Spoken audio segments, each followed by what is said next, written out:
Ya, bertemu lagi bersama saya Hendara di channel saya Hendara Komik. Hari ini saya akan bahas sebuah perdebatan panjang yang hingga sekarang tuh belum berakhir. Dari tim mendang-mending lagi, tapi kali ini bukan tim HP. Tapi, mending mana? PC atau PlayStation? Yuk kita simak di video kali ini.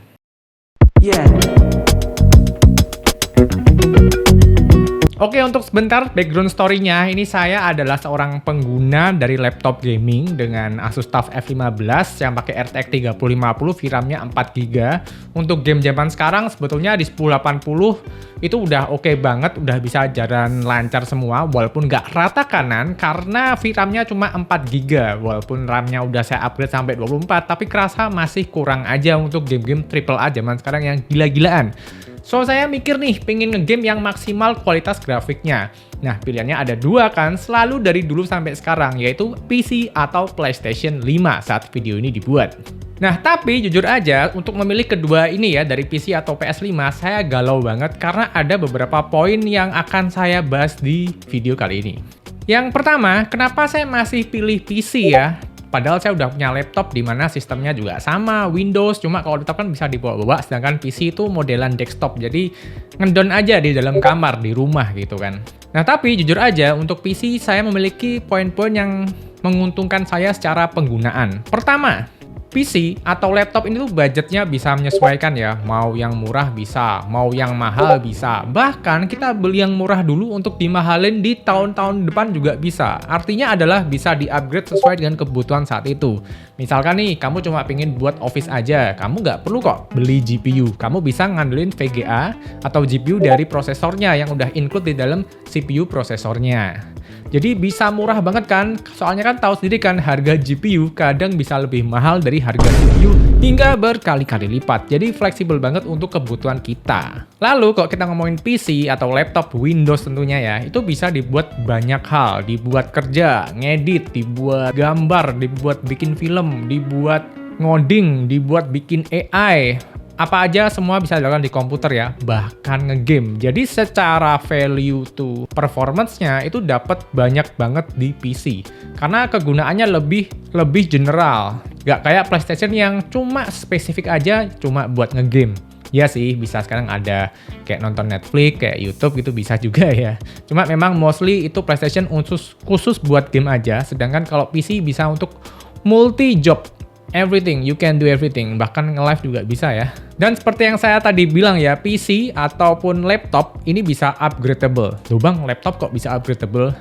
Ya ini mungkin agak maksa ya, tapi sebetulnya kalau saya mau beli untuk upgradean laptop saya bisa mengupgrade GPU-nya menjadi GPU yang versi lebih tinggi dengan cara pakai eGPU, yaitu GPU eksternal.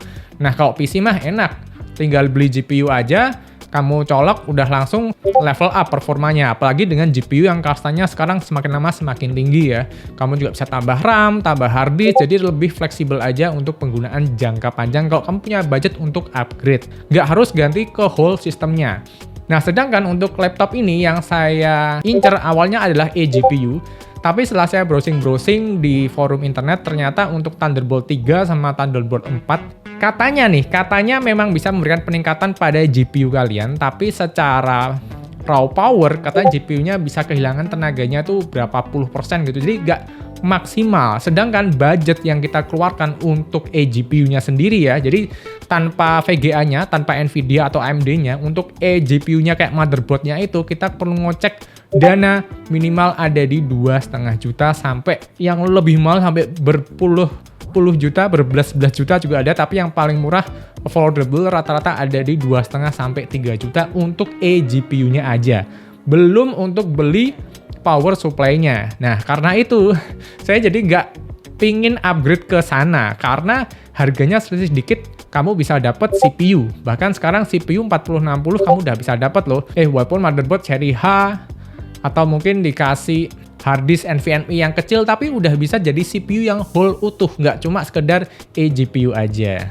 Tapi balik lagi untuk laptop dan untuk komputer, khususnya untuk PC ya, itu upgradable, bisa kamu update. Kedepannya umurnya panjang, bersama dengan kocek kalian tentunya. Lalu untuk PC aja deh ya, laptopnya nggak usah deh ya. Lalu untuk PC ya, ekosistemnya itu lebih bebas, lebih banyak kayak seolah-olah kayak Android gitu ya. Kalau si PlayStation ini kayak iOS, kayak iPhone, dimana kalau kamu pengen pakai aksesoris kebanyakan ya harus yang versi resminya. Contohnya misalkan di PC ya, kamu bisa ngegame dengan banyak gamepad dari merek macam-macam. Ada Fantech, ada FlyDigi, ada Rexus, dan segala macam. Nah, sedangkan untuk PlayStation, gamepadnya hanya ada satu aja, yaitu DualSense yang ori. Kamu cari pun yang KW juga nanti tulisannya juga KW-nya KW ori. Jadi memang harus satu ekosistem dari PlayStation nanti baru bisa dipakai ke detect. Jadi misalkan gamepad kamu di PS rusak, kamu harus beli DualSense lagi yang harganya juga tidak murah. Nah, sedangkan kalau kamu PC, gamepad kamu rusak, kamu bisa beli harga yang bervariasi, ada yang dari 100.000 sampai harganya ada di 2 juta, 3 juta juga ada. Tapi 500.000 itu udah oke sih untuk gamepad, untuk kelas PC dan laptop. Windows tentunya, bisa kamu pakai juga di handheld. Dan luas juga ya, kalau kamu main pakai PC, misalkan kamu pakai Steam gitu ya, kamu juga bisa main pakai Steam Link, di mana itu bisa kamu remote play ke smartphone kamu. Atau kalau kamu punya budget lebih, kamu bisa beli Steam Deck. Harganya juga sekarang udah lebih bersahabat ya. Sedangkan kalau di PlayStation itu terkukung banget, untuk bisa main remote aja kamu perlu yang namanya PS Portal, yang cuma buat nampilin hasil remote-nya aja, dan harganya juga tidak murah. 3 juta sampai 5 juta. Sedangkan di PC pakai Steam ya, thank you banget buat Gaben Steam.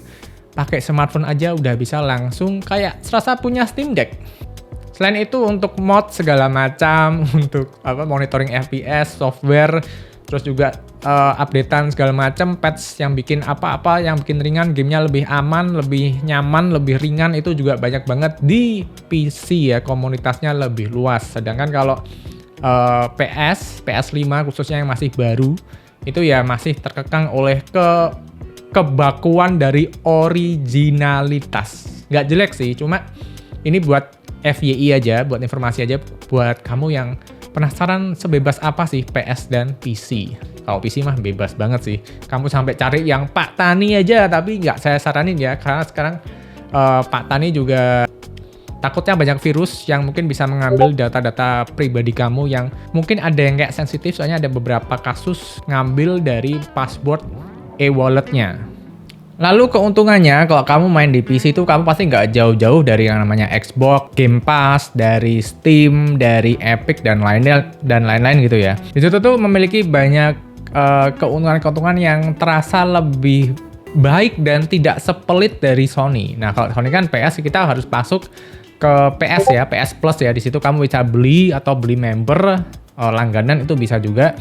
Tapi untuk beberapa kayak misalkan di Steam, ada di Xbox Game Pass, itu memiliki beberapa keuntungan. Contohnya kayak di Steam Link nih. Nah, di Steam Link kamu tuh bisa belinya itu patungan. Jadi di sini kamu ada teknik yang namanya family sharing gitu ya. Kalau kamu udah kedaftar sama member dari family kamu, misalkan nih ada teman kamu yang wahid banget, punya game banyak banget, AAA semua, terus kamu diajak jadi satu family dalam Steam, kamu juga bisa main game-gamenya dia secara gratis yang mendukung fitur family sharing. Ini enak banget dan bikin kita kayak tiba-tiba dapat banyak game secara original dan gratis, langsung main aja, enak banget gitu. Kalau di PS Plus mungkin ada, cuma saya belum tahu kali ya.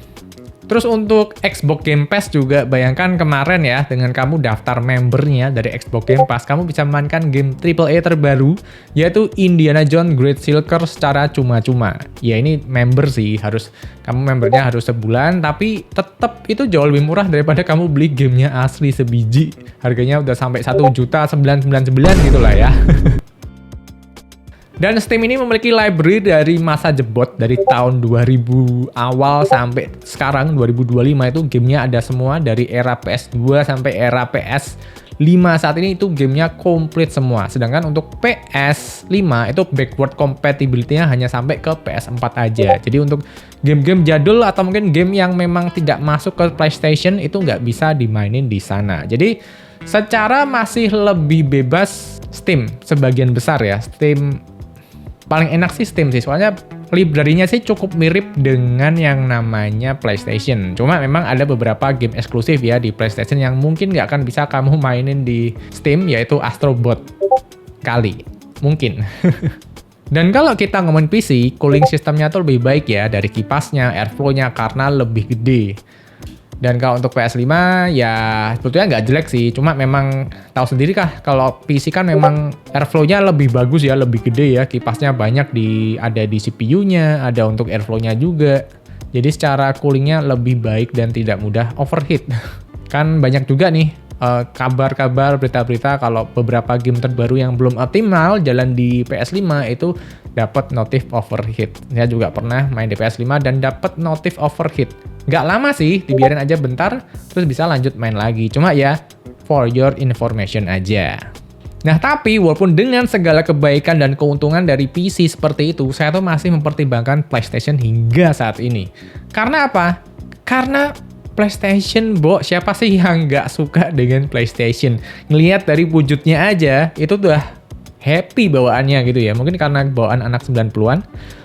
Nah, tapi buat saya, untuk PlayStation memiliki kelebihan, yaitu di tahun 2025 ini udah terjangkau banget. Beda kayak zaman-zaman COVID yang harganya digoreng gila-gilaan ya, sampai belasan juta.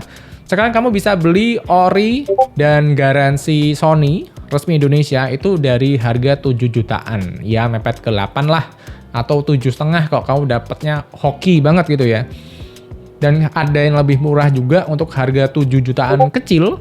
Itu misalkan dapat yang region luar, di mana ya kayak orang luar beli baru bawa ke Jepang terus dijual di sini gitu ya, sehingga nggak dapat garansi resmi dari Indonesia, Sony Indonesia gitu. Walaupun beberapa katanya ada yang bisa membantu ngeklaim kan kalau terjadi apa-apa, dan harganya cuma ya katakanlah 7 jutaan ya, kamu udah bisa main game-game AAA yang sekarang bikin PC kamu gila-gilaan empot-empotan kalau nggak pakai GPU yang baik gitu ya.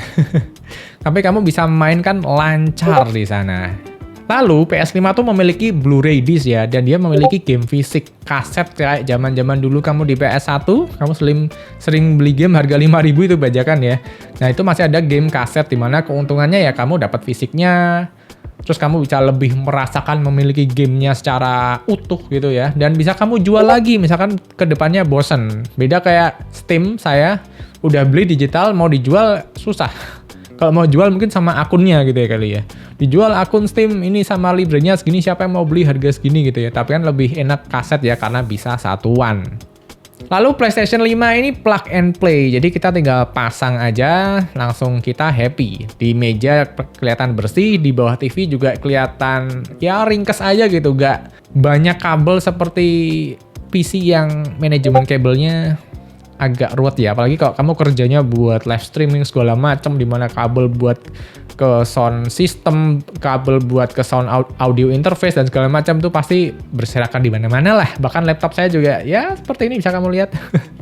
Lalu PS5 tuh juga bisa memiliki keunggulan, yaitu bisa langsung main game baru saat itu juga. Kalau harga saya rasa sih mungkin sedikit lebih mahal daripada game PC ya waktu pertama keluar ya, tapi ya sedikit aja. Tapi ada jaminan bahwa kamu main game ini langsung lanjai, langsung lancar gitu. Bisa kamu pasang di TV 4K, kamu langsung happy gamenya, nggak usah pusing ya mikirin ini requirement-nya berapa, GPU-nya, si prosesornya berapa, tinggal download aja, tinggal bayar langsung main. Yaitu yang bikin kita happy aja gitu. Jadi PS itu dilihat cuma udah ngegame aja gitu. Have fun. PlayStation, stasiun bermain. Lalu untuk saya yang kecilnya tahun 90-an ya, itu PlayStation memang memiliki ikatan emosional yang luar biasa lah. Jadi lihat PS aja udah auto seneng, megang gamepadnya aja udah auto seneng, karena ya itu memori masa kecil dimana saya main PlayStation 1 waktu itu. Dan zaman-zaman dimana kita nggak mikir segala beban hidup, bayaran, tagihan, dan segala macam ya. Masih happy banget. Jadi ikatan emosionalnya PlayStation dan makhluk-makhluk seperti saya ini cukup kuat di dalam hati dan sanubari. I love you PlayStation.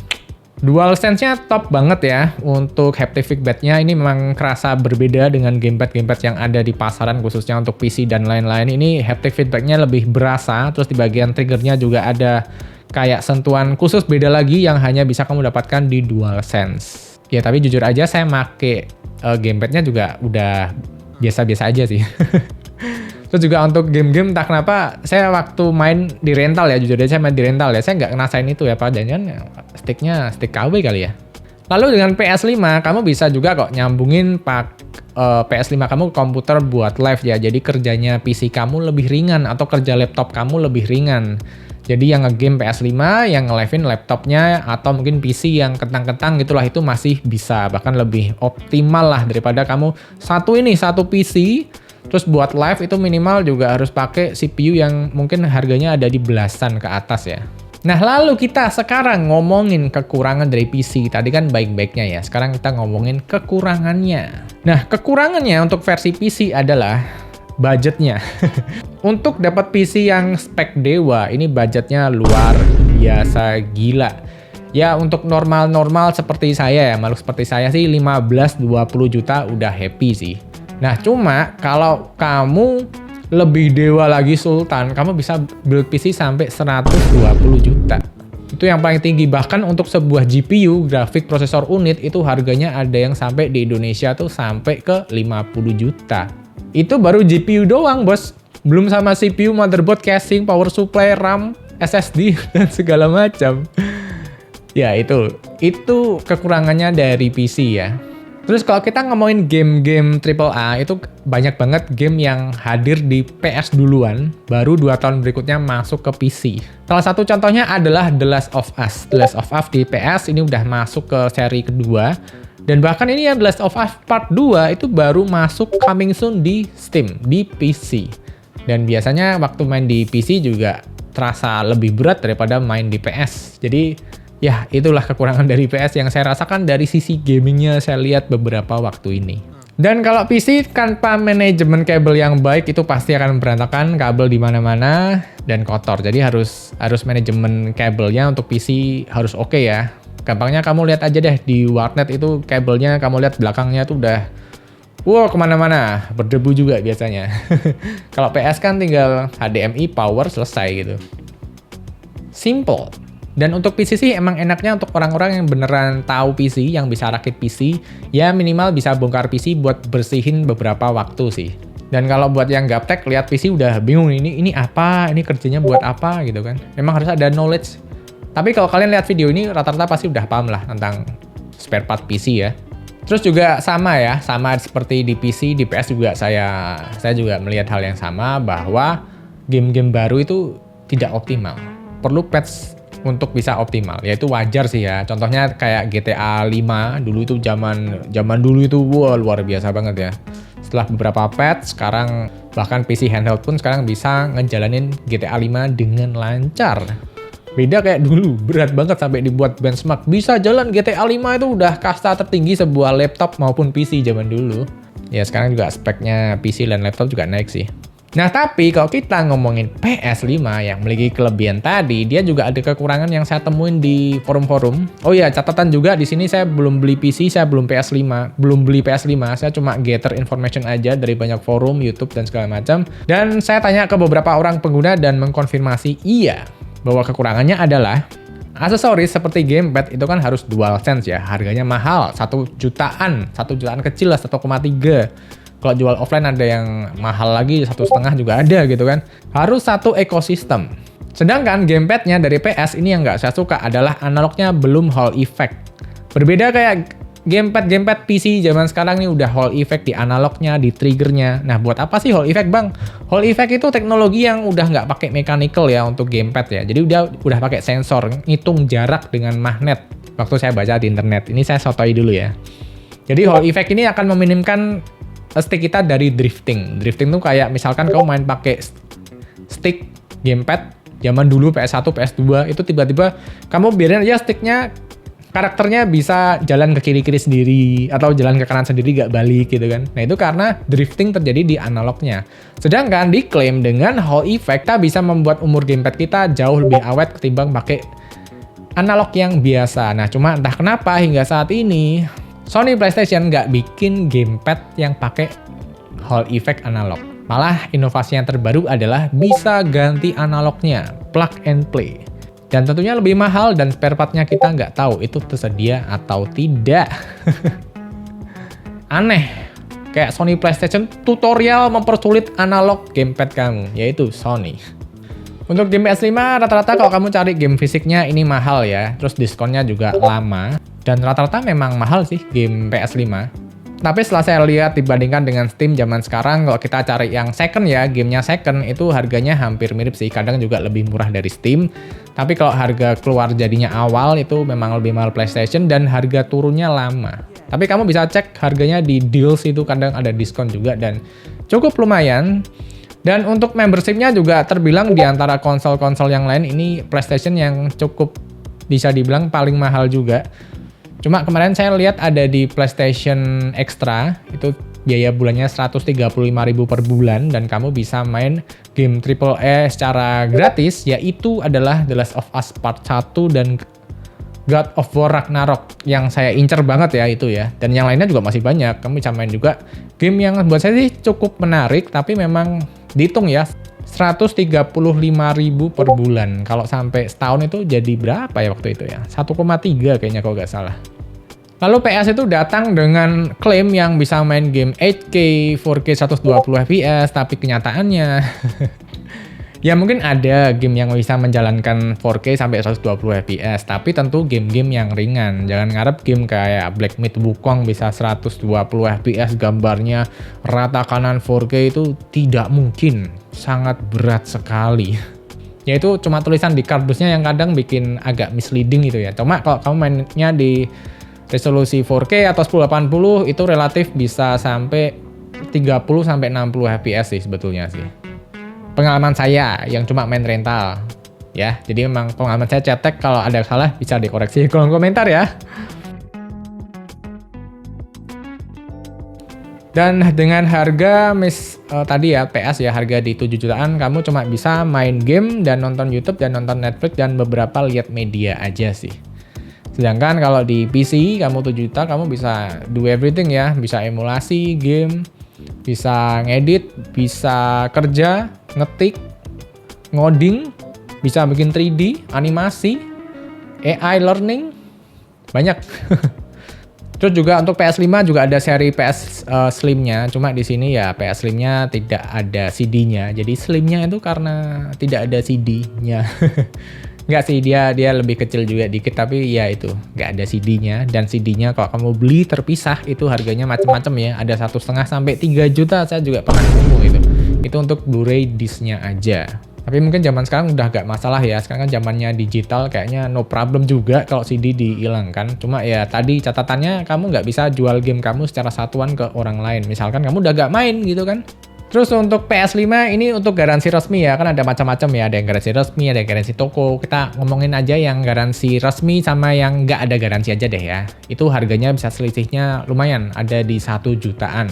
1 juta kecil sampai 1 jutaan 1,5 gitu ya, untuk hanya garansi dari Sony Indonesia resmi selama 1 tahun atau 2 tahun mungkin paling lama kalau ada.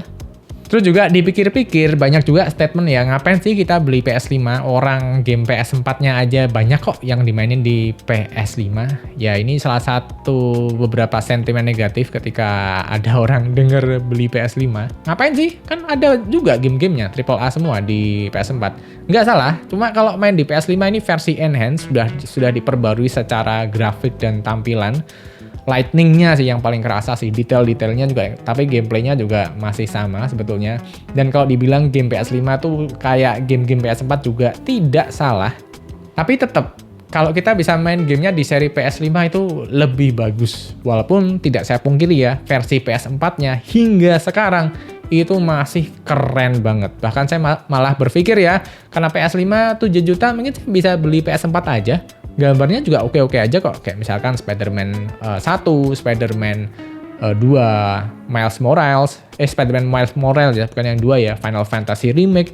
Itu gambarnya juga bagus-bagus. Nah, yang saya bingungkan di sini adalah mending PC atau mending PS. PC saya harus punya budget minimal ada di 13 juta untuk performa yang melebihi PS. Nah, sedangkan saya suka PS karena ikatan emosional tadi yang lebih kuat, terus juga clean kalau ditaruh di meja, nggak ribet. Saya juga udah punya laptop, ngapain punya PC lagi. Cuma ya itu ya, saya merasa PlayStation nih untuk game-game berat kayak misalkan Black Myth Wukong masih rada kewalahan sih. Terus juga banyak juga game-game untuk settingan tertentu juga dapatnya 30 fps. Ya masih bagus, cuma ya gimana gitu.